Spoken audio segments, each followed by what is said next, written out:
Artica твема te bucră-n car, me fugire exai zëmredot këndoj. Të dashur teleshikues të televizionit të shqiptarëve të Amerikës, sot në emisionin ton Kombi Ynë do të flasim për Dursakun Andrea Aleksin, arkitektin, figurën përfaqësuese të rilindjes të Dalmacisë. Rilindja evropiane e shekujve 15-16 nuk u zhvillua vetëm në qendrat e mëdha italiane, po u përhap dhe në brijet lindore të Adriatikut, veçanërisht në Dalmacinë veneciane. Një nga figurat më përfaqësuese të kësaj periudhe është dhe Andrea Aleksi apo Alesi, arkitekt, skulptor dhe mjeshtër ndërtimi i cili me veprimtarinë e tij kontriboi ndjeshëm në formësimin e artit të rilindjes dalmate, duke ruajtur njëkohësisht dhe lidhjen me origjinën e tij dusin. Rilindja në Dalmacinë veneciane përfaqëson një kapitull të veçantë të historisë së artit adriatik, ku ndërthuan ndërtimet italiane me traditën lokale. Në këtë kontekst, Andrea Aleksi është një vend qendror si një nga krijuesit më të rëndësishëm të shekullit të 15, veprimtaria të cilit shtërjet në disa nga qendrat kryesore urbane të rajonit. Andrea Aleksi lindi rreth viteve 1504-1505 në Durrës, qytet që në atë kohë ishte pjesë e Republikës Venetikut. Në mbishkrime dhe dokumentet kohës, ai shpesh nënshkruhej si Durakinus ose Dursaku, duke theksuar prejardhjen e tij. Ky element është me rëndësi për të kuptuar jo vetëm identitetin personal të artistit, por dhe lëvizshmërinë e mjeshtarëve adriatik në shekullin e 15, që në moshë të re u vendos në Dalmaci, ku u formua artistikisht në një mjedis të hapur ndaj ndikimeve të rilindjes italiane. Qendrat kryesore të jetës dhe veprimtarisë së Aleksit ishte Spliti, Spalato, ku ai jetoi pjesën më të madhe të jetës dhe ku vdiq në vitin 1505. Në dokumentet arkivore, ai përmendet si arkitekt i qytetit dhe qytetar i respektuar. Në Split, ai hapi një punishte të madhe me nxënës dhe ndihmës, e cila shërbeu si qendër e rëndësishme e prodhimit artistik në të gjithë Dalmacinë, edhe në Itali në Duomo, madje. Veprimtaria e tij u shti në disa qytete të rëndësishme dalmate si Trogir, Zadar, Shemeni, Karab, si dhe në Itali përfshirë Ancona.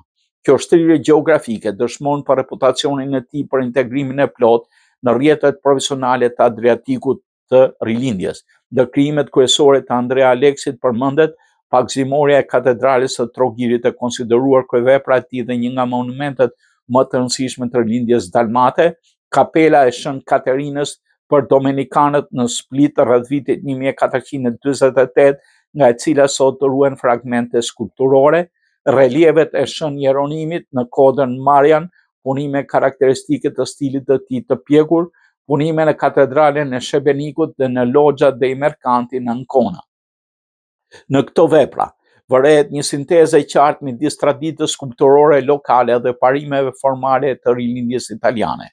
Ai bashkëpunoi me mjeshtra të shquar të kohës, si Giuraj Dalmatianac dhe Niccolo Fiorentino, çka dëshmon nivelin e lartë profesional dhe integrimin e tij në rrethet elitare artistike të Adriatikut. Këto bashkëpunime vendosin Aleksin në qendër të zhvillimeve artistike të Adriatikut dhe dëshmoi nivelin e tij të lartë profesional. Andrea Aleksi në Split. Në Split apo Spalato, siç e quajnë italianët, ruhen disa dëshmi të drejtpërdrejta të veprimtarisë së tij, kisha e shpirtit të shenjtë, ku ndodhet pllaka e varrit të tij me mbishkrimin ku ai e quan veten qytetar i Splitit, 11 fragmente të kapelës së Shën Katerinës në ish kompleksin dominikan, relievet e Shën Jeronimit në Marian në ndërgjurmët më të dukshme të stilit të tij, portale dhe elemente dekorative në pallate private të aristokracisë lokale. Studiuesit e konsiderojnë Andrea Aleksin si pjesë e epokës së artit, arkitekturës, skulpturës dalmate.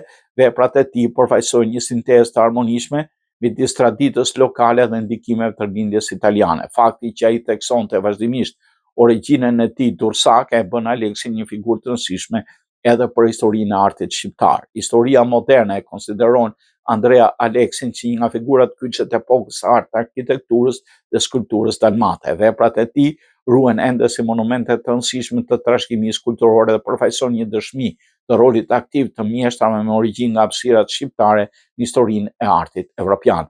Andrea Aleksi mbetet një nga figurat kyçe të rilindjes në Kroaci dhe Dalmaci, një figurë ndërmjetëse mes Durrësit dhe Splitit, mes lindjes dhe perëndimit të Adriatikut. Origjina e tij nga Durrësi dhe veprimtaria e gjerë në Split e qytetet të tjera dalmate dëshmojnë për rolin e rëndësishëm të mjeshtrave me prejardhje shqiptare në formësimin e kulturës artistike, adriatike dhe evropiane. Dashur teleshikues të televizionit të shqiptarëve të Amerikës, ne këtu i dham fund emisionit ton Kombi Ynë. Folëm pikërisht për mjeshtrin e madh Andrea Aleksi. Articat vlemat bukrën e ka